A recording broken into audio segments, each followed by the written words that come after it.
This conference will now be recorded. This meeting is being recorded both in video and in transcript. Again, this is a meeting of the Conservation Advisory Council from May 12th. And I'm going to do a roll call so we see who is here. And then we will begin with our meeting. Actually, I'm going to call the meeting to order now. It is 6:05. I'm going to ask that everyone besides the council would go on mute. And if everyone on the council wants to be on mute, you can, but be sure that when you want to talk that you unmute yourselves. And if you're having any technical difficulties, please go ahead and write in the chat and I can help to respond to that if that is something that needs to be done.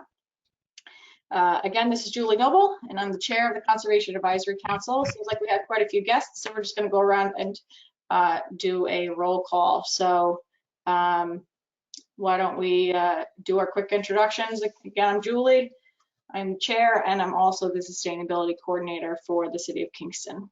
Kevin? I'm Kevin McAvoy. I'm the secretary of the Conservation Advisory.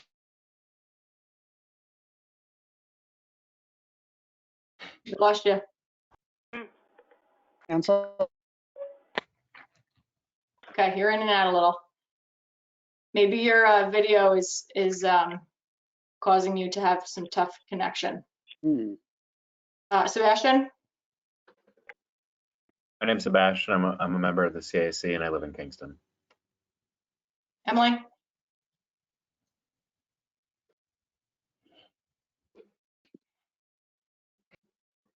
My name is Emily Hauser. I'm the vice chair. I think we all live in Kingston. You say your ward? Yeah. Yes. Ward 7. Great. Lorraine? Lorraine Farina. I'm a member of the Conservation Advisory Council. I'm the chair of the Air Quality Subcommittee, and I am in Ward 9. Thanks. Betta? Hi, everybody. My name is Betta Broad. I'm in Ward 8. Okay. Go ahead. I'm also a member of the CAC, and I'm in Ward 5. Thank you. Casey Schwartz is excused, and I also want to just publicly send my condolences on behalf of the city to his mother. We've been checking in with him every month about his mom, who is 96 years old. She passed away a few weeks ago, and our thoughts are with him and his family. And Michelle, I don't think you're on the call yet. Okay, Michelle Hirsch will be joining us remotely and a little bit late. Ted?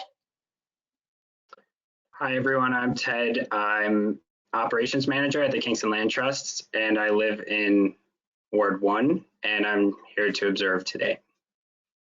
Great. And everyone else that I'm going to call on is as a guest. Karine? Hi, my name is Karen Ditay. I'm from Can Landscape on Future Foods. Barbara?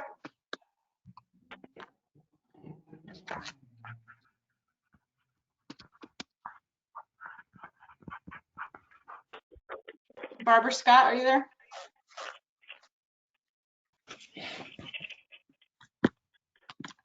You hear me? Oh, yes. Oh, sorry. Yes, Barbara Scott. I'm working with Corinne and Jared Williams on the Future Fruits Project. Great. Jared? I'm sorry, I couldn't hear you. The future? Fruits. Future fruits, like apples and pears, fruit. Fruit, gotcha. Okay, thanks. Yeah, Thank you. it's a hard word on the phone. Yeah, okay. Okay, yeah, so this is me, Jared. I'm also here with Future Fruits. I'd like to bring that up with you guys today. Thank you. Okay. And who else do we have on the phone? Two guests, Zoran Victor Capelli. Okay. Anyone else? Okay. So welcome, everyone. We're going to start onto our agenda. And so this is our public speaking portion of the meeting. So is there anyone that would like to make any public comment?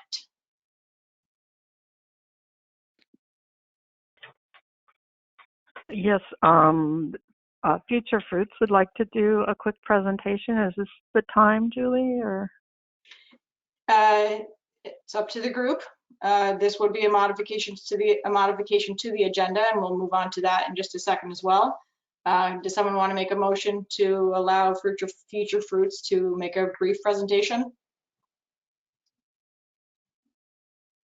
Emily? Sebastian, second. Any discussion? All in favor? Aye. Anyone opposed? Okay, so we will give you 10 minutes enough? 15? Yeah, I think so. Mm-hmm. Okay, right after we do the minutes, so that will be before old business. Okay. For any other public comment?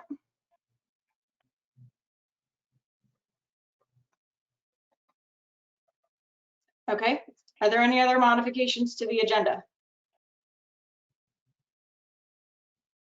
Did you get my request? I did, but we have to make that modification now. Okay.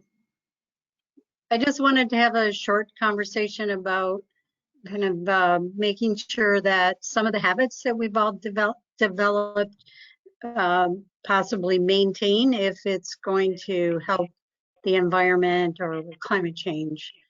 And just, it's not just us, but, how we could work with other organizations or to promote that. Okay, so post-COVID behavior. Do you want to make a motion to add that to the agenda under new business? Oh yeah, I may make a motion to add it to the agenda under new business. Any second? Sebastian, any discussion? Okay, all in favor? Aye. Aye. Anyone opposed? Okay. Any other modifications? Okay, so let's go on to review and approval of the March meeting minutes. I saw the notes from Lorraine and Emily and Sebastian. You said they looked good, and I don't know if anyone else had comments. Emily, you said you did have a question. Do you want to address that now with Lorraine? I think, yeah, I did speak to Emily about that, and I had forwarded to all of you the request that we take that sentence out. Did you get that, Kevin? About Kevin, you're muted. You can't hear me? No, we can hear you. No, I was muted. Sorry, I was muted. There were two emails. The first one, I think Emily made the changes, and I tried to address Emily's concern, the question she brought up. And then you sent a second email later on. I haven't gotten to that yet. It just basically stated what Emily was implying, which was, her question was, where did that comment come from about the people staying at home during the COVID crisis and possibly increasing the CO2 levels? That was not something that I suggested. I was saying that what I have learned about CO2 is that when people are breathing and talking at home, the levels go up. So I think that sentence about COVID in that case should just come out, never mind the CO2 levels. Okay, because that led to an interesting discussion between Barbara and I. And we couldn't measure CO2 levels, but we were measuring temperatures in rooms, and the rooms we were in were warmer, and we thought that might have something to do with CO2 levels. But we can take it out. No need to, belabor the point. Yeah, I have no, evidence for that. I didn't make that suggestion. Okay, anything else? If not, I need a motion to accept the April CAC minutes as amended. So motion. Can I have a second? Second. Okay, Lorraine, any Yes. discussion? All in favor of accepting the minutes as amended, say aye. Aye. Aye. Aye. Sebastian, was that an aye? Yes. Okay, anyone opposed or abstaining? Great. Thank you, everyone. Thank you, Kevin, for putting that together. So now we're gonna go over to, I guess, Barbara. Barbara, do you want me to pull up the presentation and do it on a shared screen? Presenter? I had actually, we had sent you just like 15 minutes ago a revised version of the presentation. Yep. Oh, okay. I wasn't sure. I know it's last minute. It's up to you in terms of putting it on a screen. We basically wanted to introduce you to our organization called Future Fruits. And, I think it would really be helpful for you to present it if you can just email it to. Can someone email it to Julie right now? Oh, yeah. I have it. I just want to be clear that once I start sharing my screen, it will be public. Right. It will be recorded and be public. So that's, I guess it is up to Future Fruits.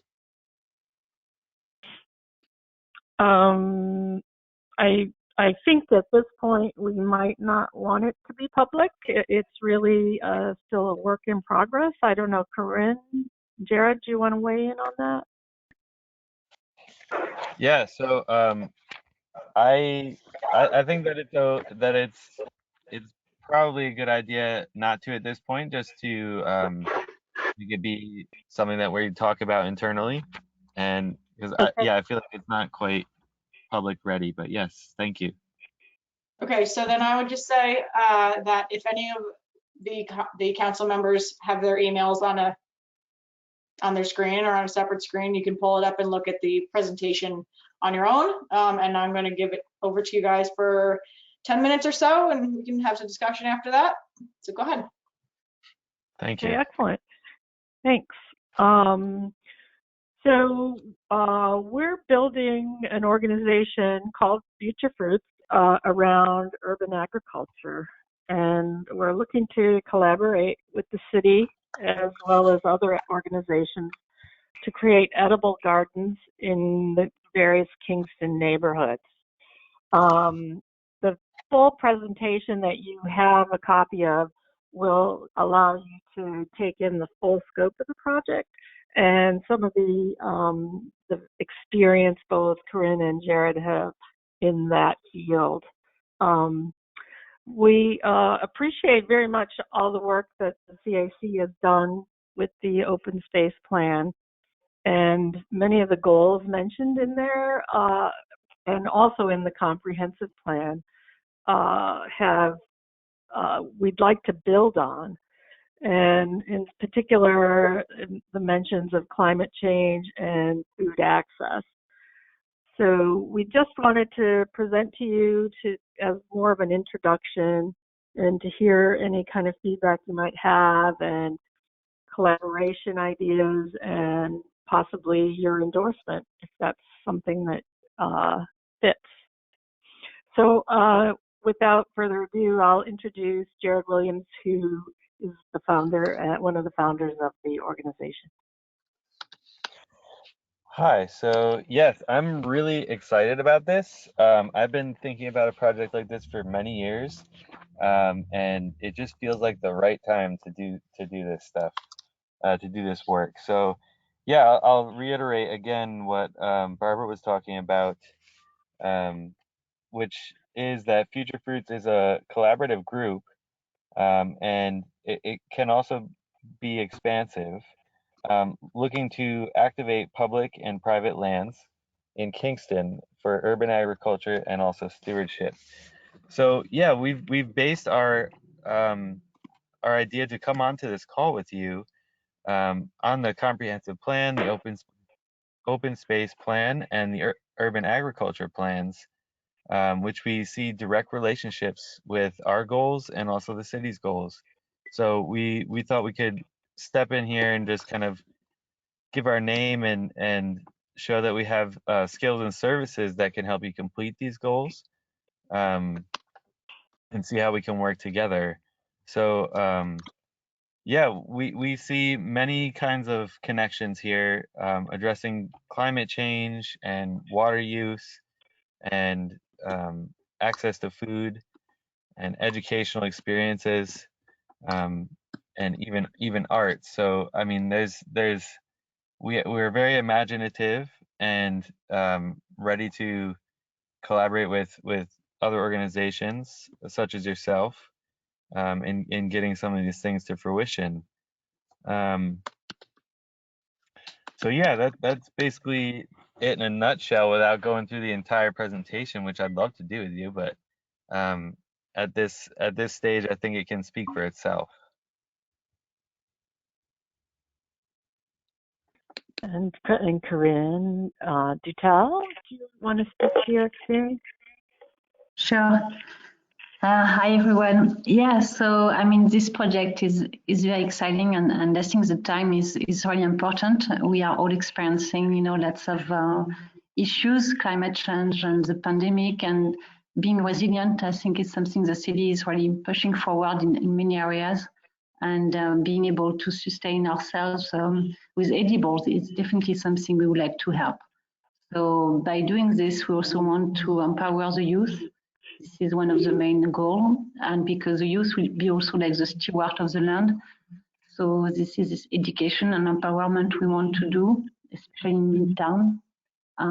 We also want to include the art organization and the artists, because they are like a very important element of the fabric of Kingston, and also the leader and the visionary for such a project. So it's a very comprehensive project that we want to articulate and to have like all this collaboration happening.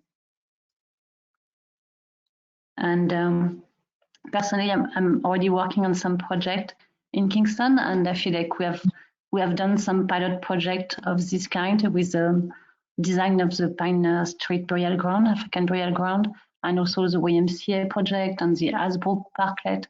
It's all about building community, about design, and creating a better place for, and not for the people, but like with the people. It's really working with the community to do like a design that answers the needs. And I'm going to stop because I can talk about this for hours. So.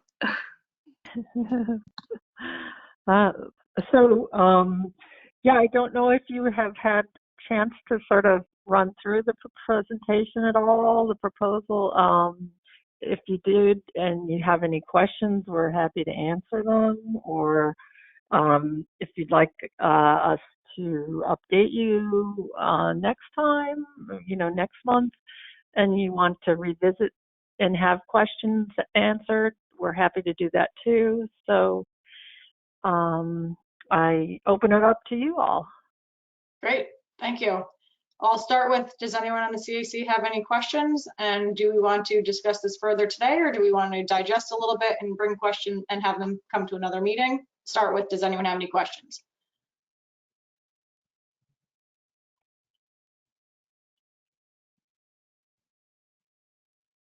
Okay, I'll ask the question. Do you have any seed funding for this?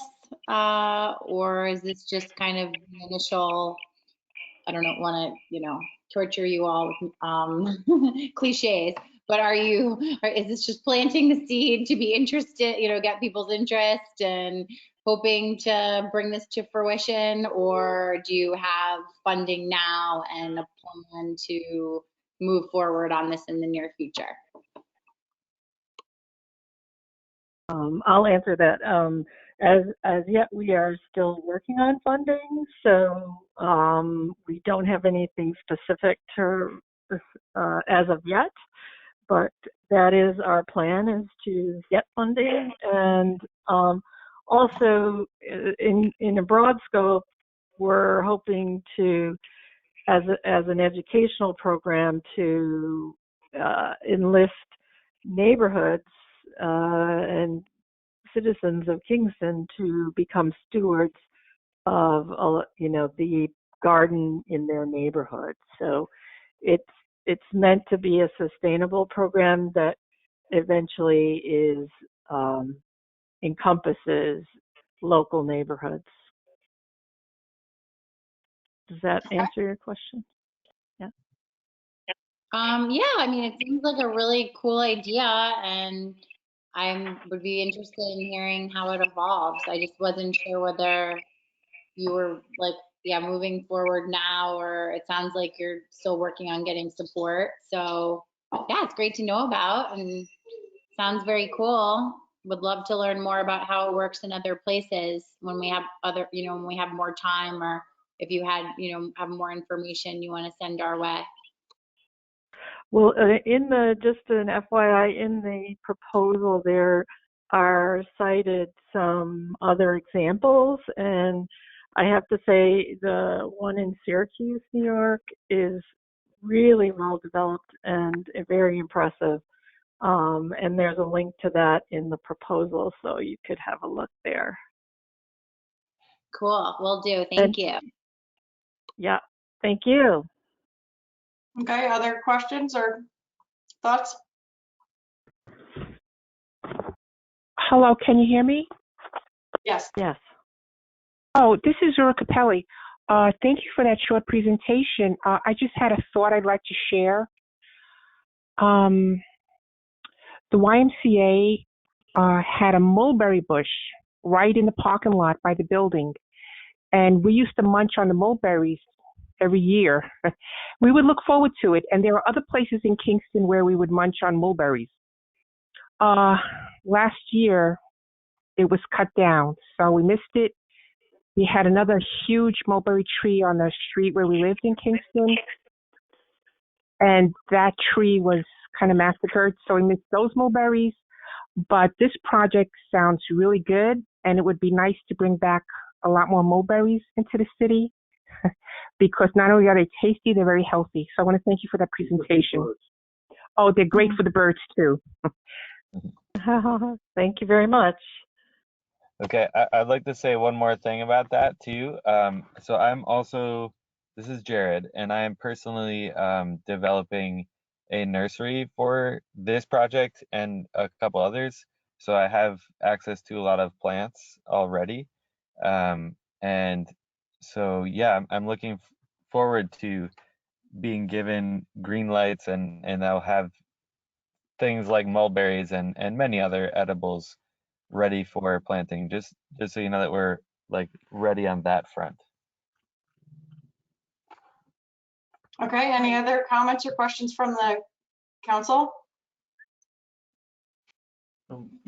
This is Sebastian. Sorry, my internet is terrible and it might have been cutting out during the last during the explanations, but I was thinking about, to what extent is this going to be kind of thinking broader than just edible fruits, and are you guys really considering different types of trees that might be valuable for fixing nitrogen or generating biomass to really make sure that these areas where you guys are planting trees are able to kind of sustain themselves? Because I feel like this is wonderful, and I like the idea of that community engagement, but I also worry about them getting left by the wayside and needing kind of more than just, maybe a broad. Ooh, can I speak? This is Yep. Jared. Let me just check. 1 second, Jared. Sebastian, were you done? I know you're like cutting in and out. What's up? You didn't get cut off. Were you all good? Are you good? Did you finish? Oh, it was just a question on incorporating other trees apart from just edibles to make sure that it's sustainable in terms of nutrients and bio. Okay, great. Jared? Okay, I'm ready. So I teach and practice permaculture, and I don't know if y'all have heard of that, but this term permaculture stands for permanent agriculture and also permanent culture. And so I'm very adamant about what you just said, connecting the biological world in such a way, because we have huge brains and thumbs, we can do that, and we can make designs that actually do take care of themselves with much less human input, in thinking about it in a scientific way and a very in the landscape sort of a way. So yeah, there's a lot of experience there in making these less needy of human hands, whereas normal annual crops agriculture requires a lot of maintenance. This is kind of a different view. Great. That's great. And I would say too, there's this guy, Eric Tonsmeyer, who's Yes, in, I know him, yes. oh, okay, yeah, but he does food forests and he might be a good resource as well. Yeah, so do I, bud. It's a Cool. great thing to do. Yeah, but I do know him personally, and Andrew Faust and a lot of other local permaculture people. So I'm That's really excited about kind of opening this up to that world too, that showing that there's an initiative in Kingston that kind of upholds these values. That's great. Yeah, thank you. Okay, any other questions or comments? Emily, go ahead. Thank you. I already talked to Barbara Scott and seen your paperwork, your presentation. So I just think that I really encourage you to move forward, and I think it's a great project. And I realize that you're in the very beginning stages.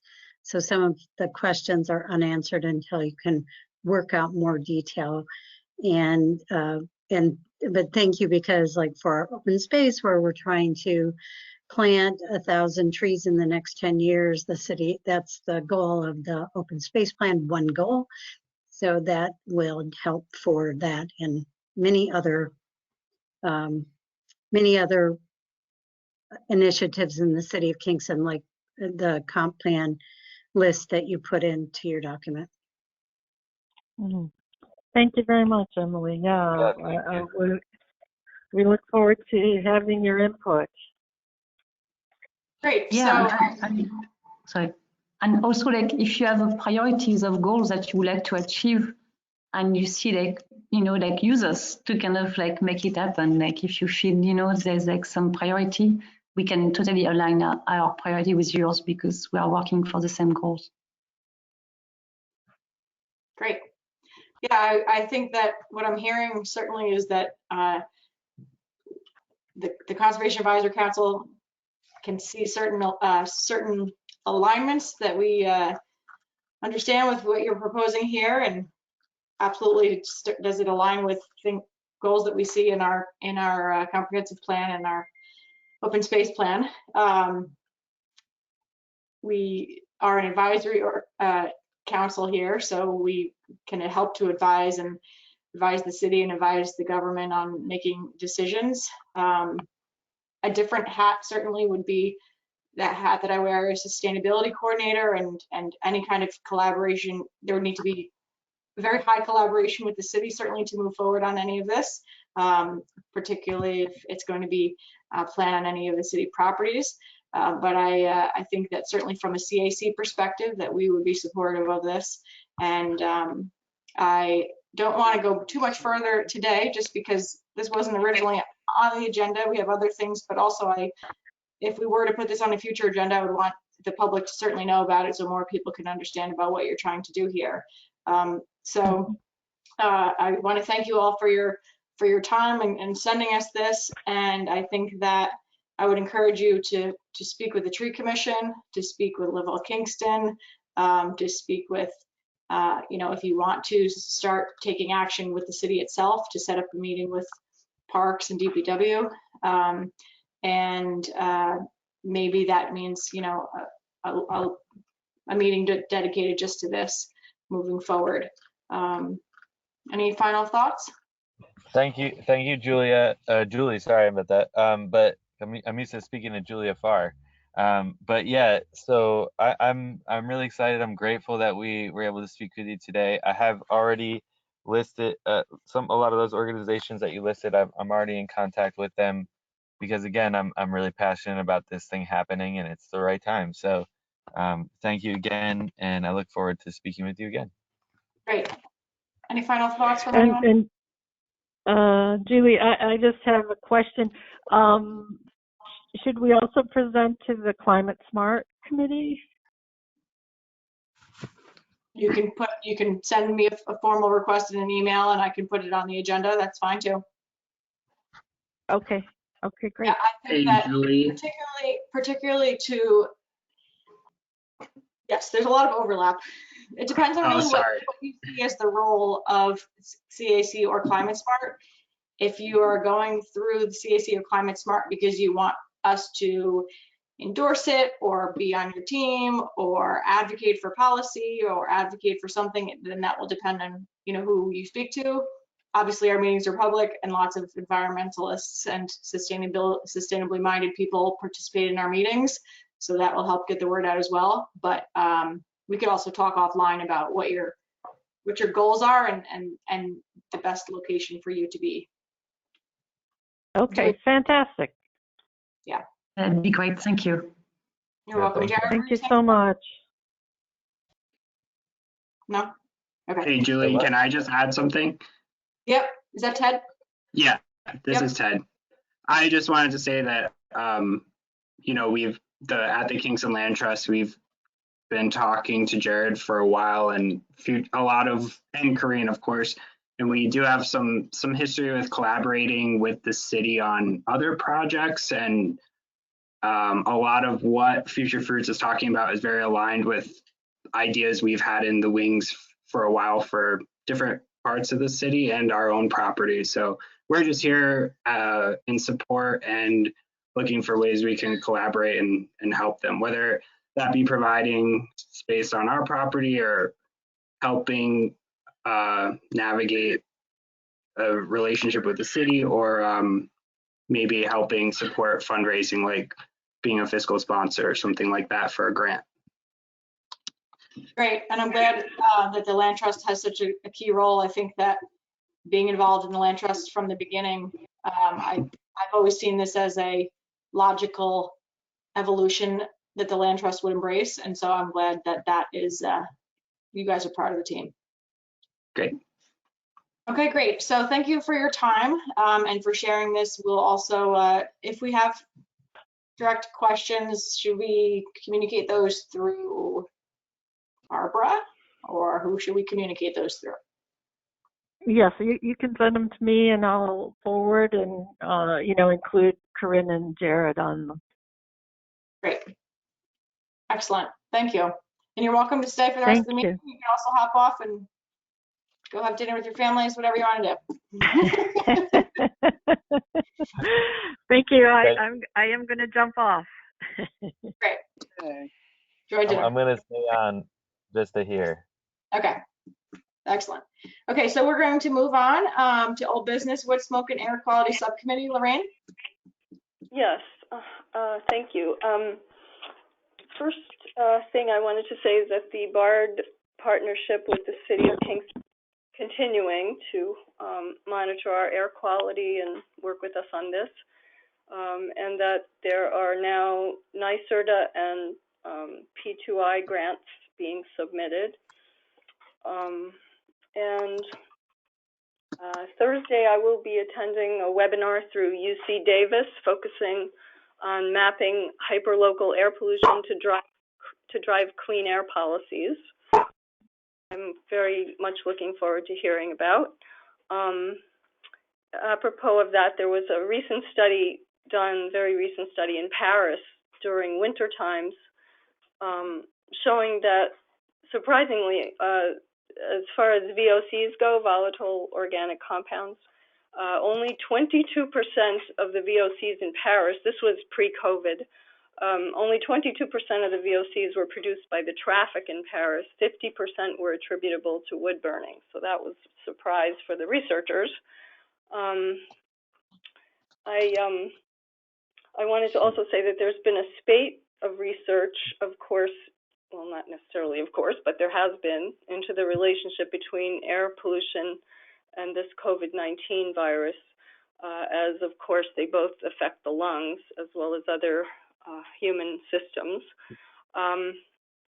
There's a preliminary study through a collaborative journal with Yale and the British Medical Journal, which is the first step in the peer review process for papers, showing evidence that COVID can be present in outdoor particulate matter, and that this seems to enhance the persistence of the virus in the atmosphere, because it kind of,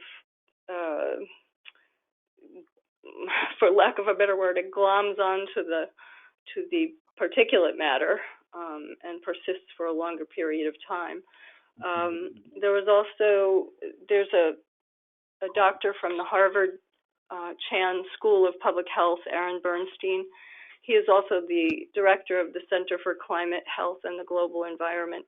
He has stated that it's pretty clear that people who have been living in places that are more polluted over time are more likely to die from coronavirus. This is due to the effects of PM 2.5 pollution on the respiratory, cardiac, and immune systems.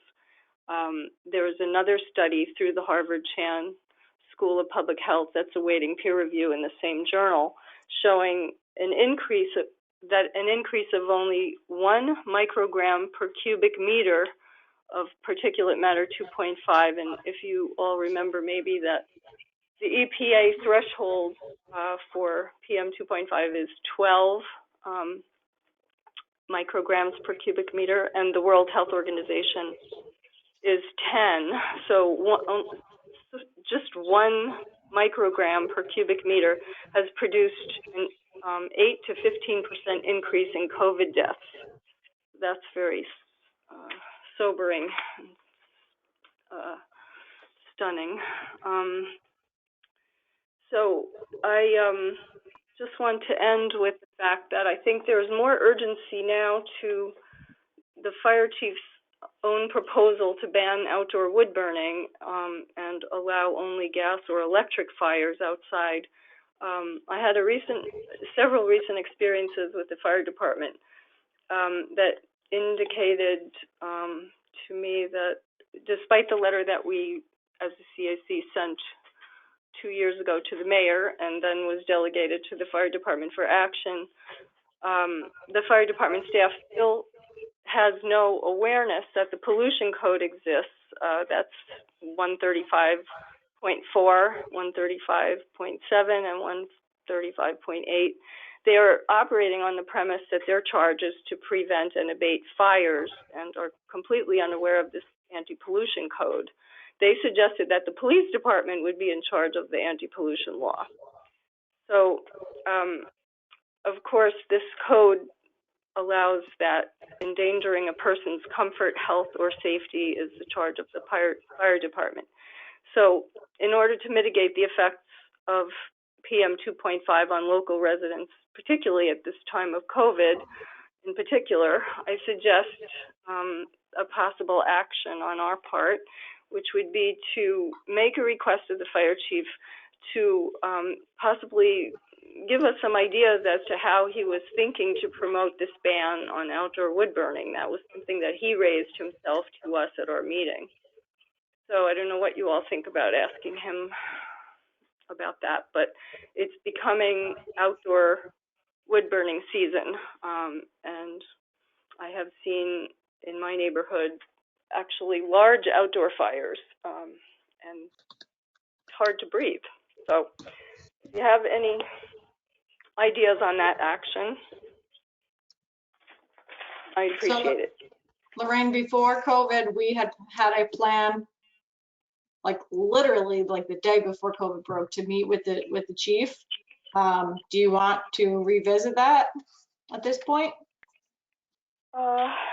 Well, it would have to be, of course, remotely.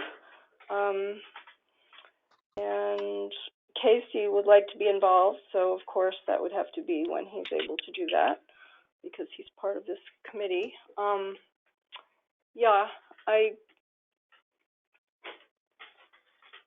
guess I will check in with Casey and let you know about that, and if it seems like something he's able to do, we can attempt to make a meeting. Great. Okay. Yeah, so I think, yeah, one of the issues would be that people, although they're stoking these huge outdoor fires, if they put a hot dog on there, the fire department thinks that's acceptable. But as I say, I believe the chief has a different take on this. He understands the situation. So let's try that. We'll I'll get in touch with Casey and we'll see if we can arrange some sort of meeting. Okay, great. Okay. All right. Thank you. Yeah, I also wanted to bring up, Lorraine mentioned that BARD is going to be applying for an air quality grant. It's a NYSERDA proposal, and it is going to expand greatly the monitoring that we're currently doing. So we currently have a monitor on the Andy Murphy Center, at my house, and at Lorraine's house. And and at Marco's house, I think. And this would set up 4 hubs around the city where it would be a sort of high quality, high intensity, like air quality monitor that would pick up on all the major pollutants. And then from there that would be in a municipal building. And then there would also be houses in a circle, you know, like a radius around that would have them in there. And then possibly also having some mobile air quality monitors that attach to your phone. And then people could kind of, wherever they're walking around in Kingston, have those. And so they are applying for this grant themselves, and they would like a letter of support from the CAC. So a little while ago, I sent around a draft letter of support. I don't know if anyone had a chance to look at it. I hope that you did. They want it by Friday. The grant is due on the 29th. Basically, this letter of support is saying that the CAC supports and offers our engagement in this process, that we would help with data collection and community engagement and any technical assistance, and helping with policy development. So the purpose of this, which is different than a grant that we applied to in the past for Pollution Prevention Institute, is that past grants have been very focused on education, and this is actually focused on policy change. So education will happen and also, but this is really to make bigger changes with policy. Does anyone have any questions? Do we have the capacity to be voting on this tonight? Do we want to make a motion to say we're going to look at it and vote offline? What do people want to do? Because they kind of want this soon. I read it and I thought it was a fine letter, Yeah, so I support it. I'm okay with it. great. Yeah, I think it's a good letter too, Julie. I also read it, and I'm happy to sign off on it now, but if people want to review it too, I'm happy to wait. You can do it offline, but I'm in favor of sending a letter. I'm sorry, Sebastian, I couldn't hear your comment. He said he's fine voting now or talking offline. I would say that what we could probably do is say that we can vote on the principle of the letter of support now. And if we have any wordsmithing that needs to be done, that can be done between now and Friday on the actual letter. Does everyone think that's an okay plan? Yes. Okay, Yes. so we're going to then I need a motion for the CAC to submit a letter of support to Bard College in support of the NYSERDA proposal opportunity notice 4230. Is there a The motion? letter is actually to NYSERDA in support of a Bard College project. Yes, So- okay. That motion. So I so move. Is there a second? I second. Betta? Is there any discussion? All in favor? Aye. Aye. Aye. Opposed or abstaining? Awesome. If you have comments on the actual wordsmithing, send me those by the end of the day tomorrow. Otherwise, if I hear nothing, I will send it as is. Thank you, everybody. Thank you. Great. So anything else on that, Lorraine? Or any questions from anyone else on wood smoke or air quality? No, thank you. Okay. So moving on to NRI and open space project. So the update with seeker is that I wanted to thank Kevin and everyone for your comments on the environmental assessment forms. Those were updated and submitted to the council. And they are on the laws and rules agenda for May 20th for review and whatever action they decide to take. I will be attending that meeting, and hopefully that will go through without any issue. I haven't gotten any comments back. I've never gone through the secret process with the council before myself, so I don't know if there would be any comments back, or if we're going to talk about it for the first time when we get there, or if there's going to be a lot of discussion, or not. I have no idea how that's going to go. So I guess we'll see on the 20th, and I will keep people updated. I don't know if you wanted to add anything, Kevin. No, I think we're good. If you want me to be on standby for that, I can. It's a virtual meeting, right? Yes, I would love you to be there. Okay.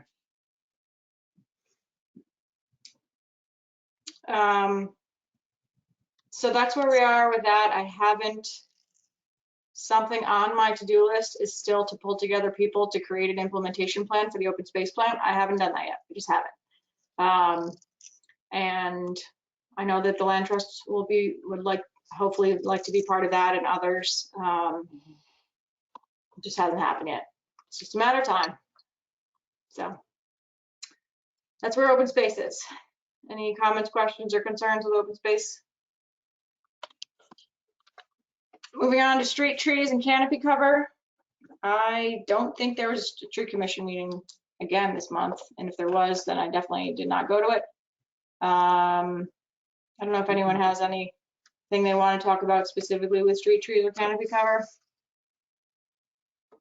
I got an email from someone who was,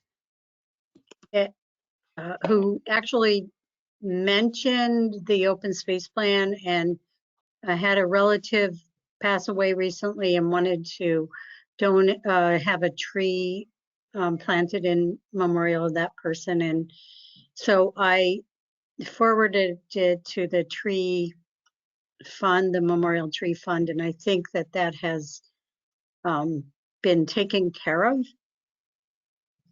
in that manner. But I guess for us, in terms of implementing the plan for open space, if we are counting where our trees are being planted, we would want to kind of follow up with the groups like that to count the trees. Tracking. If we got to get to 1,000, we got to start somewhere. So that's one. But unfortunately, I think we're losing more than we're adding at this point, very quickly. But the goal is 1,000, right? 1,000. Yes. Positive 1,000. Okay, so yeah, that's a good point. Is that how we're going to be tracking this? Needs to be calculated into when we're doing our implementation. That being said, do we still feel it's important for us to justify having an agenda item of street trees and canopy cover separate from open space planning, in addition to also the tree commission being on reports and updates? We don't currently have.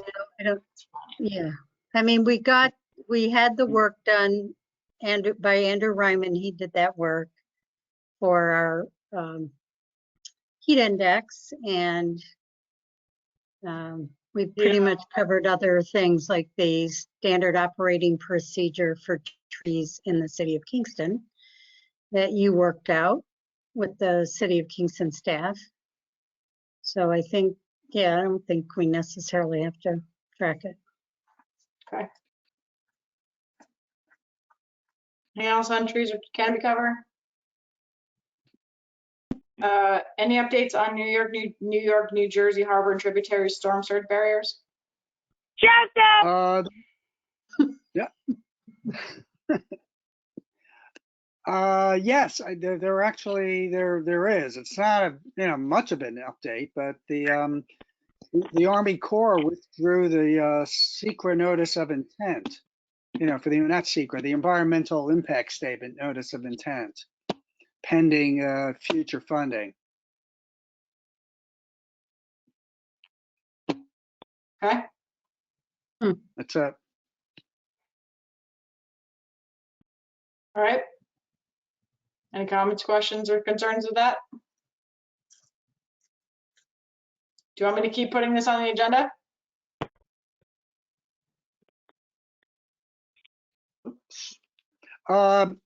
Maybe not until something comes up, unless Sebastian, if you have a comment on that, I don't know.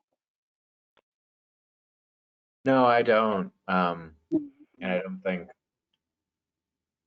Yeah, I'm comfortable if it's taken off the agenda. Okay. Yeah, I think we're waiting on federal funding, and right now you can, I mean, they're doing, COVID bailouts at the moment, so I don't know that this is going to come up anytime in the next couple of months. Okay. If I feel it come back on the radar, or if other people want me to add it on, you let me know. Okay. Yeah, I would say that going back for a minute on this, on the tree canopy and street trees, the future fruits, that could fall under that could, if we're going to talk about future fruits in the future, it could fall under that item. Okay. So, or we could just have a new item. Okay. I totally agree with that. Totally agree. Okay. Moving on to Esopus Creek. I don't know who wants to update on that. Maybe me, I guess. We had a meeting the other day, and right now the thought is to certainly advance on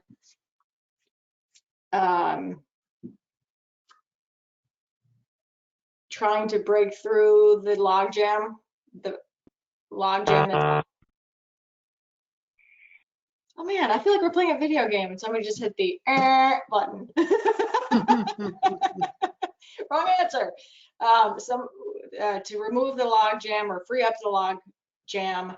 That is the first one that you get to if you're coming from Washington Avenue and heading towards the town of Ulster. Greg Shaheen was on the call, and he has been sort of exploring that space, and Alderman Tallerman was on the call as well. And so they're looking into public or access, not public, access to get to see the site from the land, and to evaluate and bring in a couple tree removal companies to take a look at what that would actually look like happening. It doesn't seem like, we also had folks from Soil and Water on the call, and it doesn't seem as though it's going to be a massive go in and just chainsaw and let everything float down and remove the whole thing as is, because that can cause as many issues as anything else. And so it would be calculated as much as possible and as safe as possible, and also under as low flow conditions as possible, so that we're causing as little damage and risk as possible. So Amanda Lavelle was also on the call from the county, and they're going to coordinate kind of the next steps, mostly also looking into insurance and making sure everything is safe. Talked a lot about how the habitat downstream would be impacted. And we were having this call right before we had like mega rainstorm the other day, and there was also incredible amounts of water coming over the spillway at the reservoir. So we wanted to kind of evaluate the impact on the logjam from that. Even though the levels in the Esopus were the same elevation that they were back in Sandy, I think, there wasn't actually a big impact from Sandy on this particular logjam. So we're still evaluating, definitely from a cautious perspective to make sure that everything is done right. But that's where we were, and it seems as though after more of this research, we were going to convene another meeting in 2 weeks, which will probably end up being next.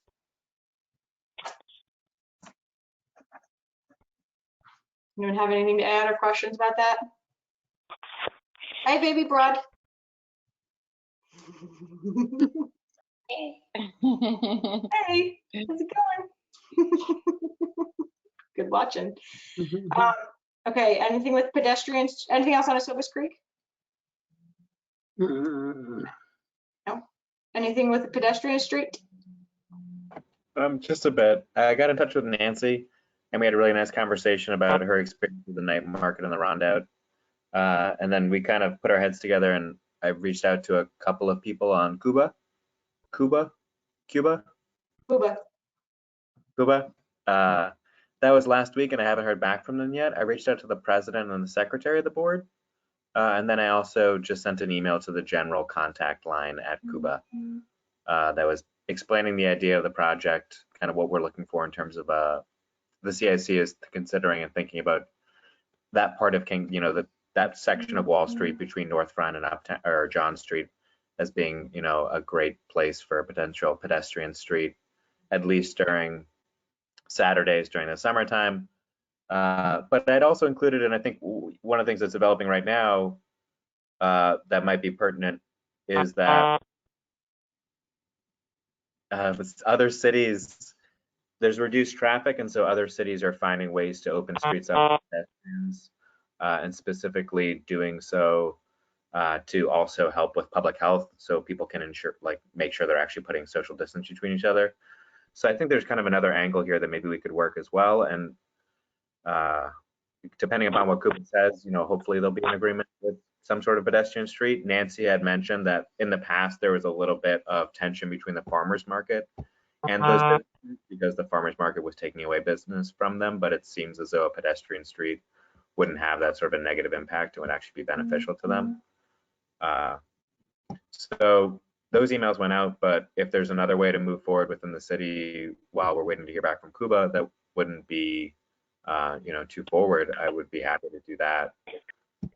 Great. So just an update is that when this was originally put on the agenda, this was pre-COVID, I think we started talking about this, but separate from this, there's actually been a parallel discussion that seems to be ramping up pretty fast among restaurateurs and the administration on the possibility of evaluating closing streets to restaurants. And so my understanding is not closing streets to restaurants, closing streets to driving and restaurants having dining al fresco. My understanding is that in the last less than maybe 48 hours, there's been a survey that's been circulated by Cuba to businesses uptown to gather their input on their thoughts about it, if it's beneficial, the frequency, when it would happen, all of that. And I also know that this discussion is not only happening uptown, but it's also happening downtown. So I would say if you're in communications with Cuba, that's your best bet right now. Because they are leading, well, maybe not leading, but they are involved in the discussion for sure. And I think that a decision is probably going to happen more rapidly than we were prepared for. So if Sebastian, I think if you can get into the loop of that, it would be great. And so talking to Eleni, is that who you reached out to for Cuba? So I thought I did, but then the email that was there for her just says georgeandphilip@yahoo.com. So I had a feeling it was not her. So I don't have, her email is not publicly listed, and it wasn't the one that I emailed. I emailed George and Philip. I will send you the email offline. Great, thanks.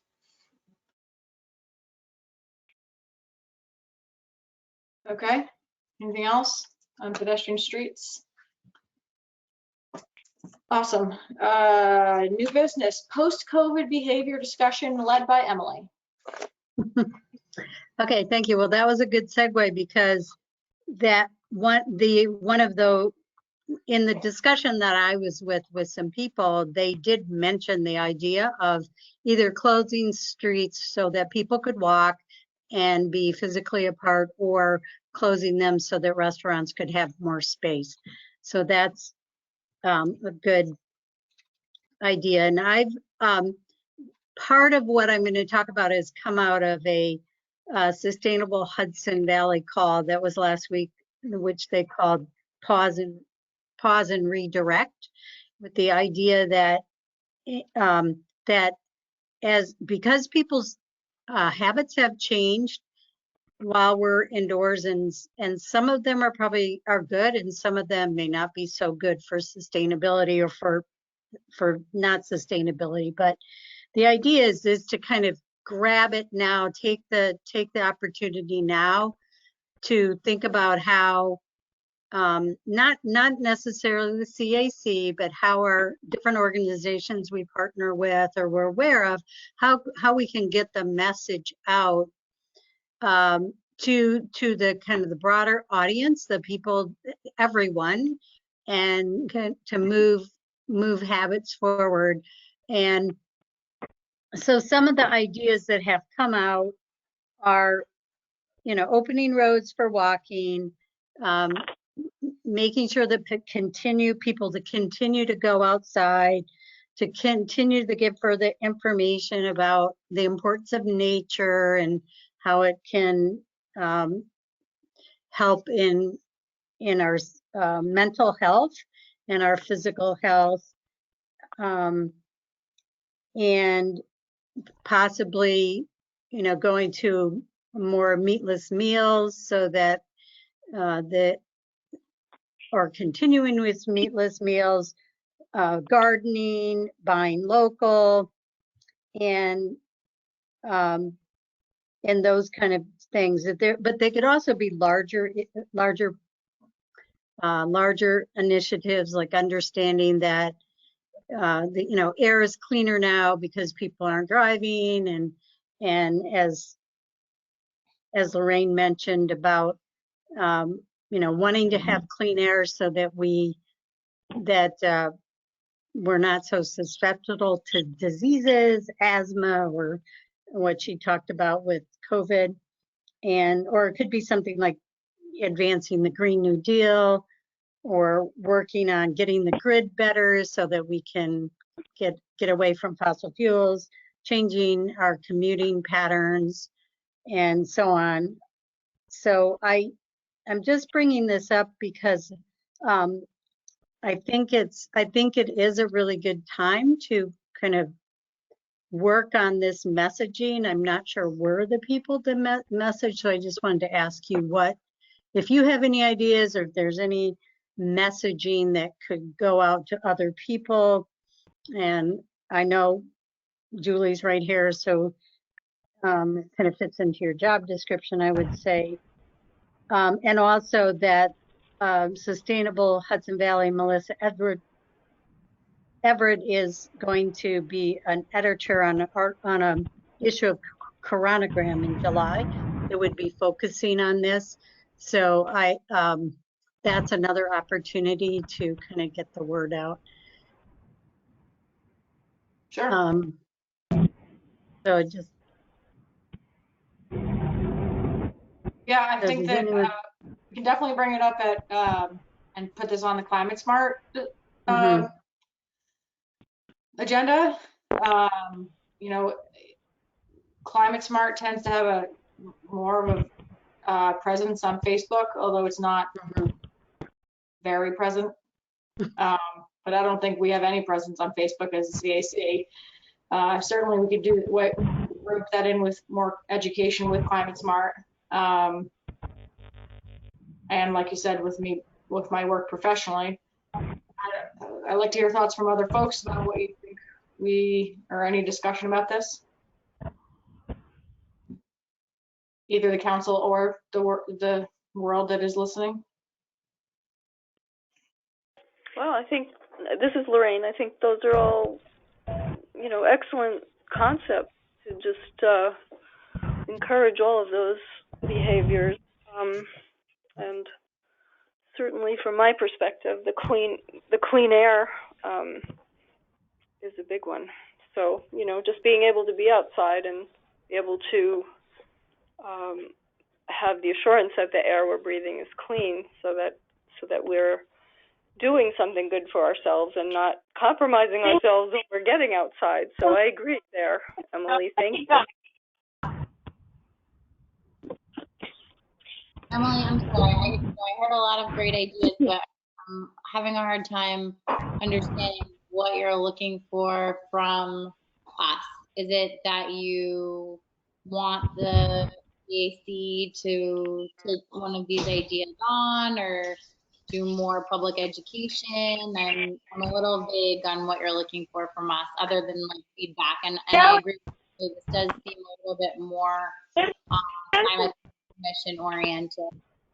But maybe I'm missing something about what you're asking. No, I didn't really ask for the CAC to do anything except for to give advice, unless someone has a great idea. The pedestrian street is one, and obviously like Complete Streets could jump on this. There's a lot of different organizations that could, you know, just even mentioning to them, if you know them personally, that this is a really good time to kind of think about how we can get people to continue the habits that they've gotten now by either walking or biking, or, you know, changing their cooking more at home, buying locally, that kind of thing. But I'm not ready to take on a project right here, so I'm not sure that I'm asking the CAC to do anything, but it's right up our alley with open space and natural resources. Yeah, I mean, it does seem to me that since this is the year that we're supposed to be writing the new climate action plan for the city, that many of these ideas can be brought to that process. And certainly we're going to be writing it with the backdrop of this kind of new reality, for better. So maybe, you know, some of these ideas, bigger discussion about that. Okay. Can I just ask, if you're not muted, if you could mute yourself if you're not speaking, because there seems to be a lot of background noise. I also think that if the CAC wants to take action in advising, that an action could be that we advise the city that he was able to make accommodations during COVID to have remote working, you know, teleconferencing and all these other things that have efficiencies to them. And so we're having discussions. Yeah. Can I just ask whoever's... So caller number 6, number 1, and number 2, you need to mute your phones. I can mute myself.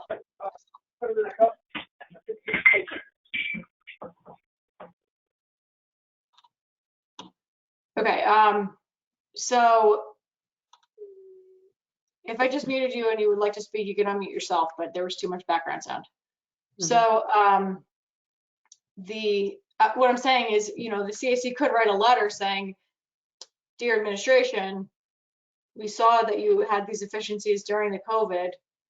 We highly encourage you to maintain these practices moving forward because of the efficiencies that have been had. You know, having employees work from home, telecommuting, you know, whatever it is. That is an action that we could take as well. Okay. Yep. I think I'd like that in thinking about, like, you know, Julie, from the way you described what was happening with businesses wanting to have al fresco dining, the idea of walkable streets, or, you know, repurposing streets seems to be driven by businesses. But it'd be great too if the city was thinking about kind of strategically what streets do they want to think about opening up to pedestrians on a longer term basis that's maybe not just driven by what businesses want right now.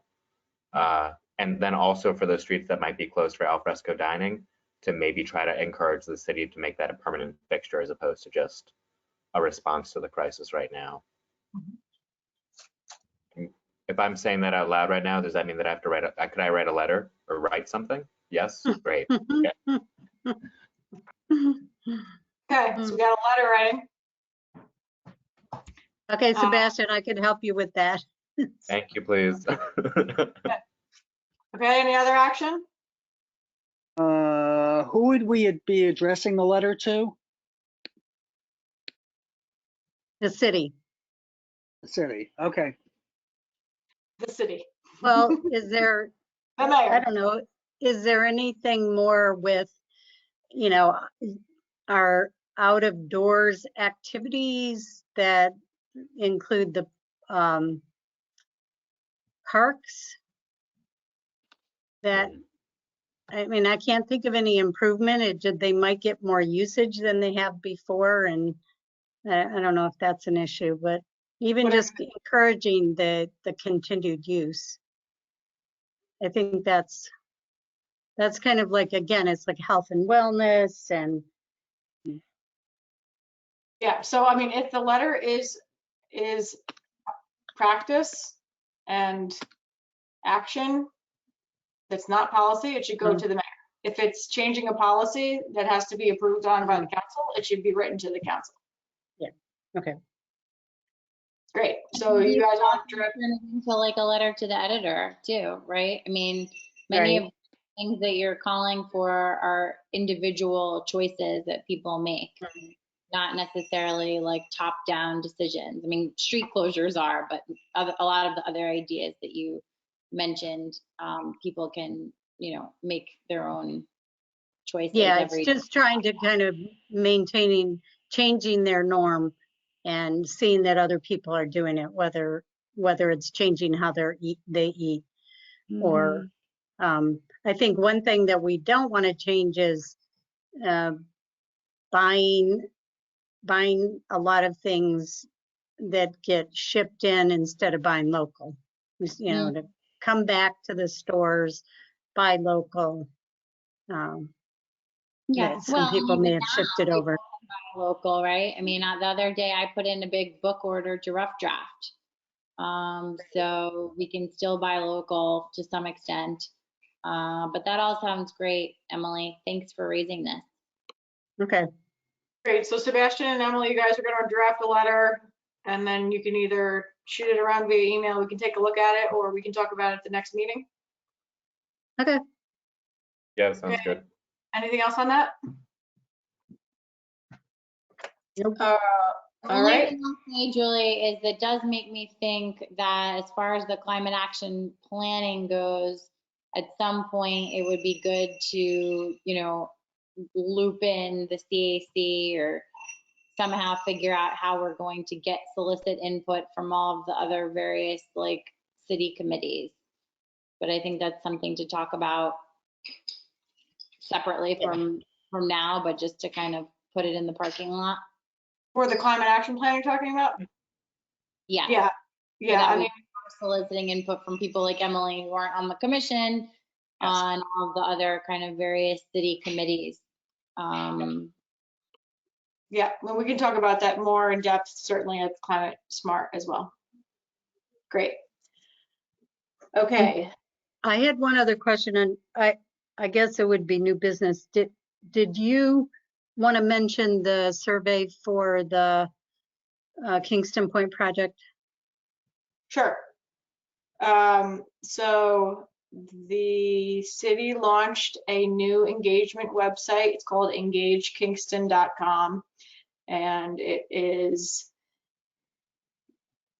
timely in that it seems as though it's a response to COVID, but actually it's been in the works for a while. And so it's just launched, and one of the projects that's on it that I'm managing is the Climate Adaptive Design project at Kingston Point. And there is there's a webinar that you can watch on there, a short presentation. So it's 17 minutes long, going over 3 design alternatives that were done by Supermass Studio with eDesign Dynamics and Emphasis Design to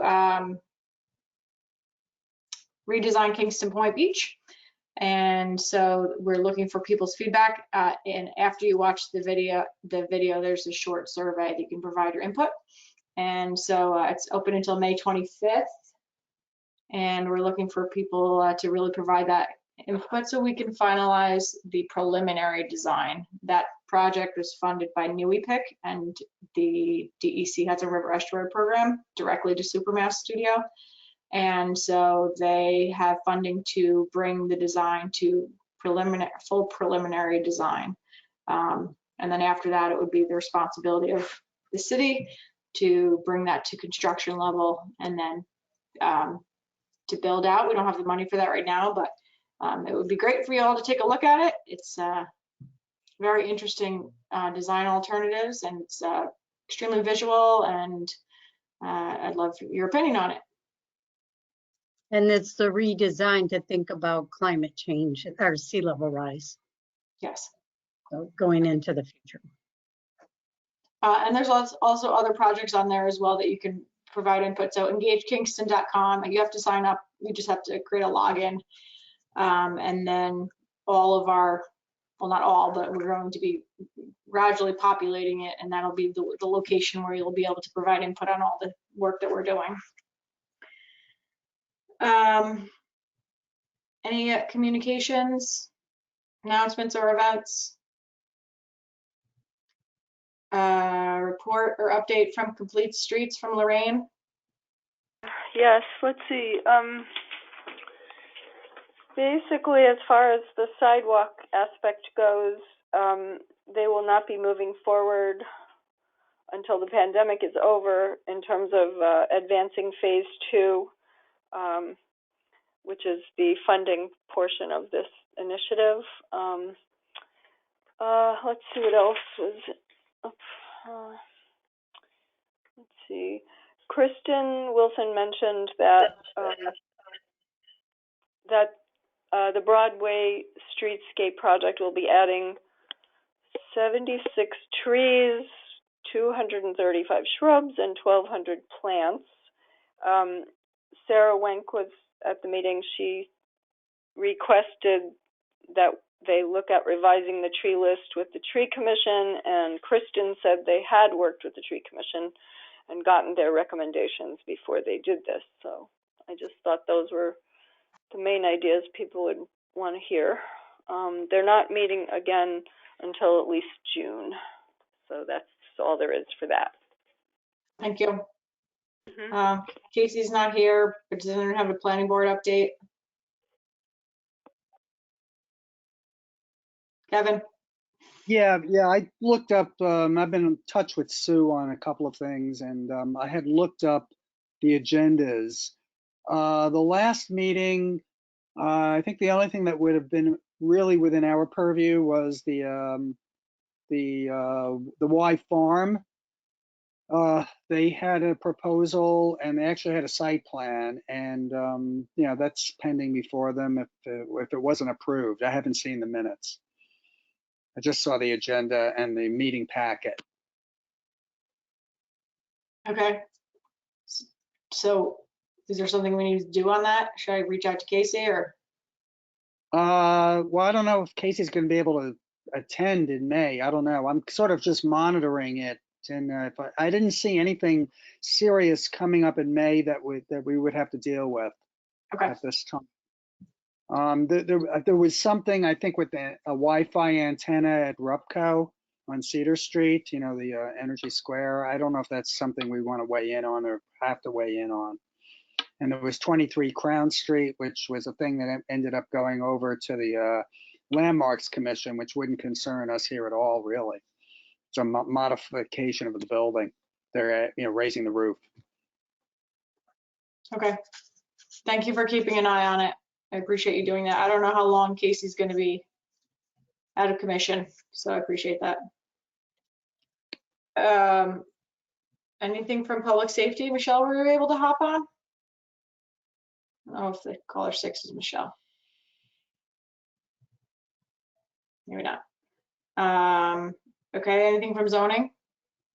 Nothing further. It's not even on the finance agenda, as far as I can tell.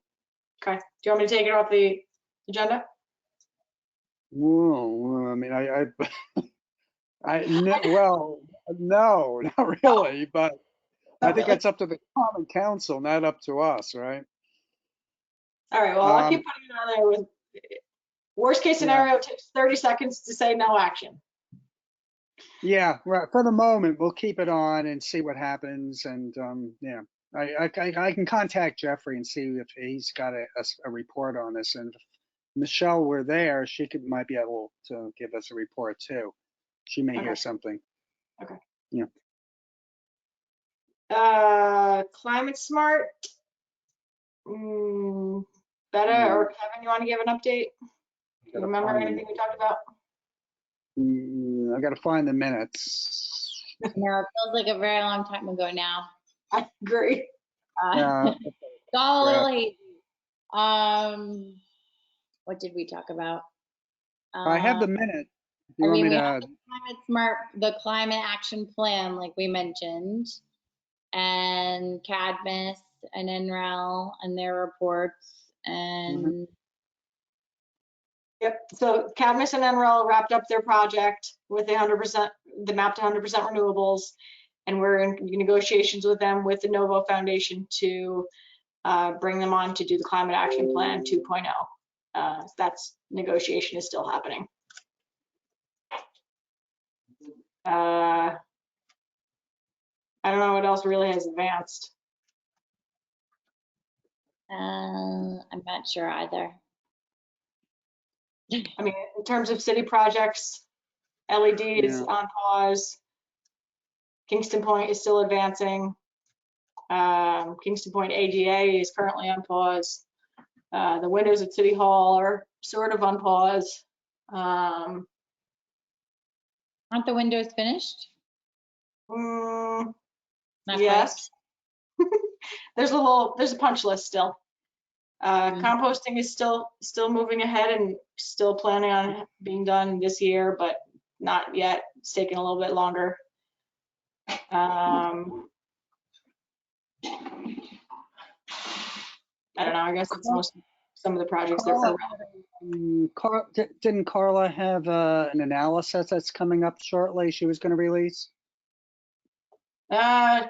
She'll be releasing everything when it's ready, but she's almost done with the analysis, and I don't think we're going to release everything until the whole thing is done. I don't know that for sure yet, but I'm actually going to need CAC folks and climate smart folks to review data and review draft reports, because I need a lot of match time. So I'm going to be reaching out to folks on that project particularly. Yeah, that's probably enough for climate smart.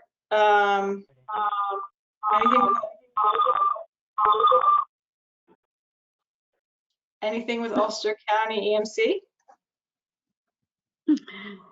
Yes, we did have a small meeting at the end of April, and the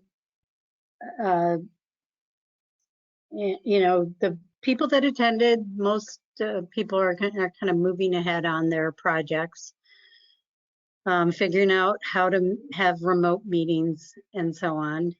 And if you're not aware of this, the Ulster County Department of the Environment, who always attends our meetings and helps us with them, they were called to basically carry out Ulster resilience, or resilient Ulster. So they started, I don't know, they were asked on a Tuesday, I think, to start figuring out how they could coordinate food from restaurants and get them to people that needed the food. And so they've been working really nonstop on that. It's really a great story. They've apparently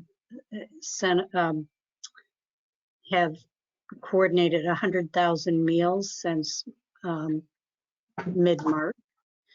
And they've learned a lot just about the food network and the need for food and so on. And so I think that, they learned a lot, and they did a really good job of doing that. And one of the reasons they were chosen is because they have a good connection with the towns, and the towns needed to provide volunteers to get to the food the next step. So if the food was delivered to a town, then the town had to figure out how to get it out from there, and they had that good connection.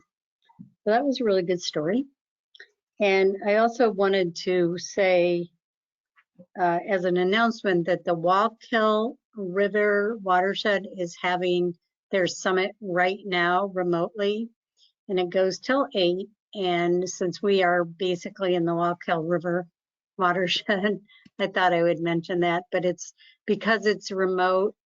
I guess they're having a second session some other time, so we could keep an eye out on that. Okay. Great. Thank you for the update. Is there a date on that, Emily?